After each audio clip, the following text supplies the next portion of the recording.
So to every single person here who needs to hear it again, whoever you are and whatever you bring into this Advent season is enough. You are enough.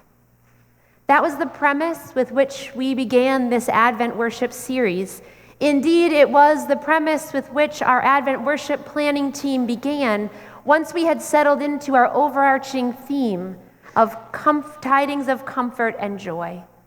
That to begin to get into the season of Advent, we had to be honest with one another that what we bring and what we are and what we can bring is indeed enough. That we are invited to come into this time whomever we are and however we are. That we come to encounter the baby in the manger just as we are.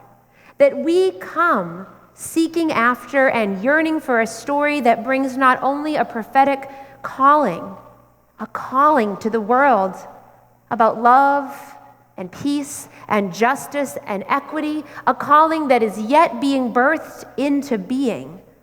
But also we come seeking after and yearning for a story that is a good news of great joy and much comfort for a hurtful, a hurting, a needing, a needful world. We know this to be true because God shows us when God came, when God chose to be born into the world, God chose neither a time nor a place of perfect peace. God chose neither a time nor a place of perfect shalom, God's wholeness and healing and love for the whole world. Instead, it was into a world of brokenness and inequality and hurt and oppression that God came. And God comes.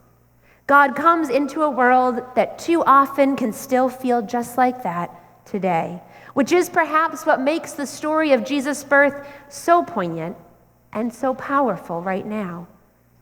The world into which Jesus was born was a difficult one. The Romans, a massive, powerful empire, controlled much of the ancient world. They conquered people and then left behind them governors and local leaders to control the people that they had conquered, leaving them an illusion of being self-governed. And yet there were these overarching leaders who were basically the Romans' eyes and ears to make sure that they could keep control, to ensure that there was not unrest among these conquered peoples that would lead to an uprising against the emperor or an overthrow of their power. Now, biblical scholars differ on exactly the date that they believe that Jesus was born, but most biblical historians and historians of the ancient world do agree that despite our sort of popular convention that holds with the idea that it was year 1, it was probably around the year 4 BCE, which is before the Common Era. And if that is indeed the case, then that would mean that Jesus was born in or very near what was an incredibly violent, divided, and turbulent time and place.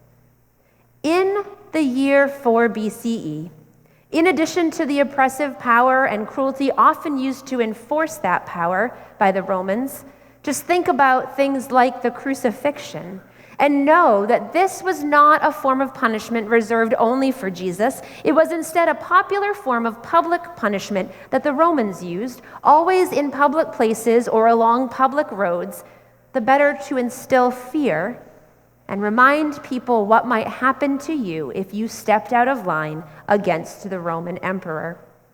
In addition to that, sort of as the common backdrop for the time, King Herod was at this time coming toward the end of his reign, which had been itself a bloody and a paranoid and a cruel one.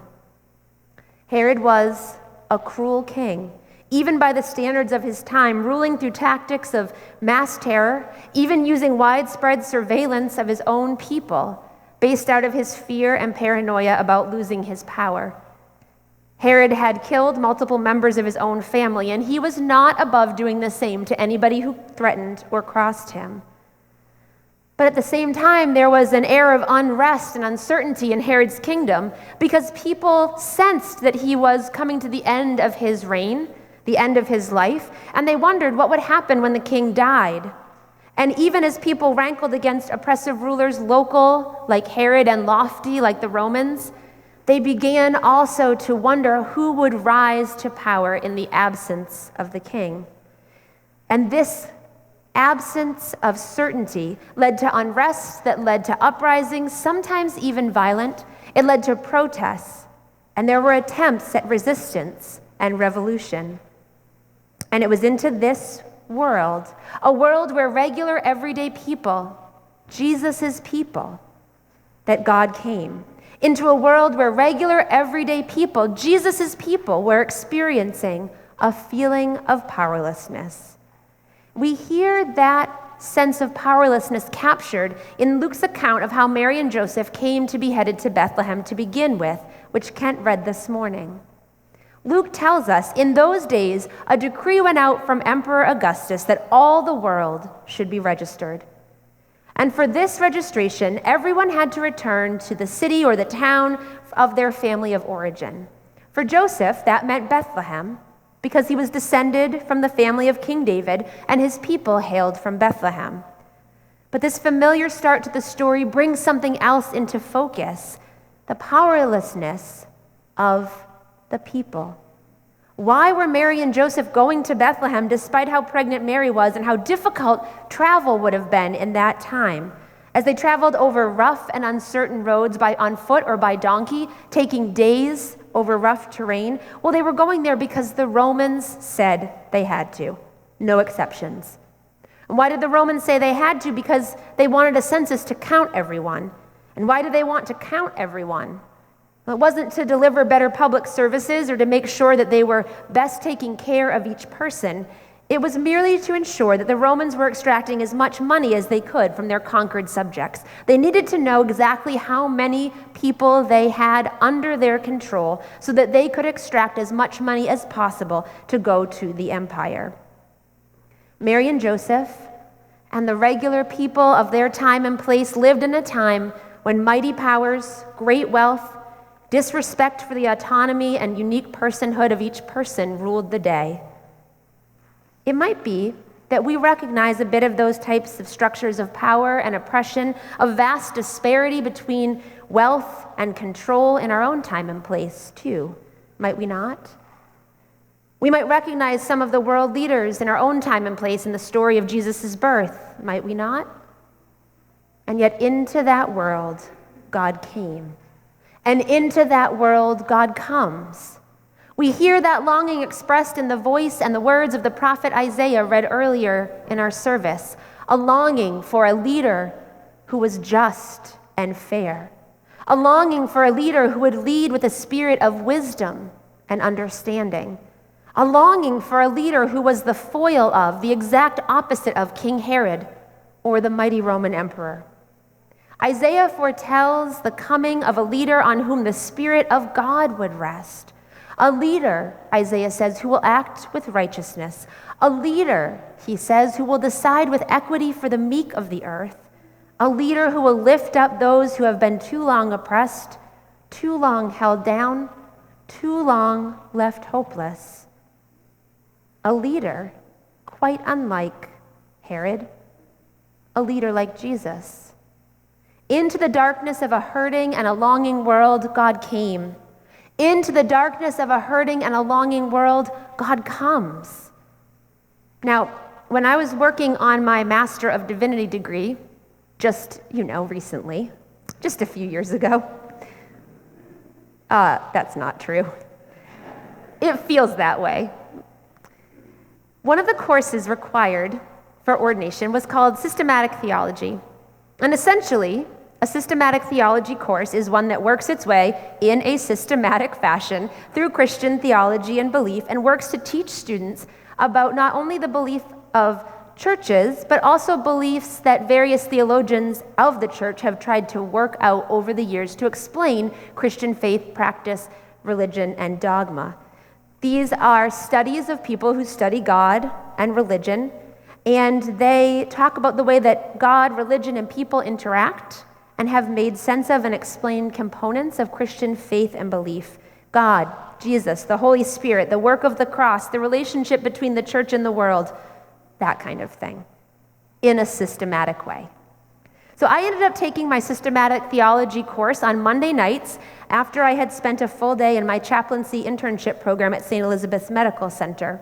And for a whole host of reasons at that particular time in my life, I thought adding a 6 to 9 o'clock at night systematic theology course to the day at the end of a full day of chaplaincy internship made the most sense.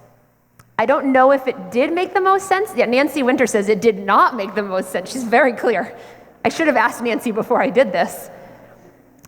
With hindsight, it did the job. I don't know if it was the best course of action. I don't necessarily recommend it for you yourselves. You can talk to Nancy if you want to figure out your schedule. The professor that I had for the course was Mark Heim. He's a quite well-known and prominent American Baptist minister, theologian, and professor. And I learned a lot from him, but one thing in particular that has stuck with me ever since that evening course that I took in 2006, when I was much younger and could stay awake for a 3-hour systematic theology class until 9 at night, it was a line actually from a poem that he had written, not from a textbook, not from the work of any other theologian's systematic study, a poem. And the rest of the poem is lost to me now, but this one line that has stuck with me ever since goes like this: Herods still sit on Herod's throne, and innocents still are slaughtered. Herods still sit on Herod's throne. The powers of corruption, greed, absolute need for control, cruelty, violence, oppression, injustice, and heartlessness, sadly, those powers still exist in our world and in our time. And they did not die with Herod, and they did not end with his reign. Innocents still are slaughtered. These powers and those who wield them unyieldingly and wantonly continue to contribute, directly or indirectly, to systems that lead to abject poverty, starvation, lack of access to health care, stigmatizing of mental health needs, depriving people of access to qualified providers, to homelessness, to prejudices, to inhumane treatment of refugees and immigrants seeking a new life in a safe place, to the decimation of our environment, to pushing thousands of creatures with whom we share this fragile earth to the brink of extinction or beyond. These tragedies did not fade from view with the Roman Empire. They did not end with its collapse. So then what is the good news? What is the good news of the story? What are the tidings of comfort and joy that Advent brings for the whole world? I think it is this: that into that world God came, and into that world God comes. We recognize clearly and fully that we do not yet live in the foretold peaceable kingdom of Isaiah, a place in which the lion and the lamb lie down together, a place in which innocents are safe and God's reign of love and justice and peace prevails. We do not yet live in this place. But the good news is that we might yet, that we still can, that we share in the power of working toward bringing that world to be, that tiny baby born in the manger shows us the path to get to that place, that we get to do that work right alongside God, because we have a God who loves us so much that God chose to enter into the world and surprise us with the gift of a tiny baby, a bright light in a humble manger, in a forgotten corner of a seemingly dark world, a world where far more light was and is possible. Into that world God came, and into our world God comes. I want to tell you a story that I think exemplifies everyday ways that we get to that place. It's a story about 2 young women from Minnesota. These 2 women were both runners, and they were both very talented. They were both students. They are still both students. They're just older students now. The younger runner's name is Grace, and she's a cross-country runner who comes from Windham, Minnesota. And she goes by the nickname Gracie with her friends and her running coaches. So the story that I want to tell you is about when Gracie, who was such a talented runner that she had qualified for the state championships in the cross-country meet as a 7th grader. It was a high school state championship, and as a 7th grader, she had a time that qualified her. So now this is the next year, and she's in 8th grade, and she was running for a qualifying meet, trying to make that state championship meet again. But this time, as the race unfolded, something was wrong. Her legs felt heavy as she tried to run, her chest felt tight, and Gracie got increasingly frustrated with herself and with her body, so she pushed harder, and she pushed harder, but still she felt like her body wouldn't cooperate. And so finally, she ended up collapsing on the cross-country course, falling face first to the ground.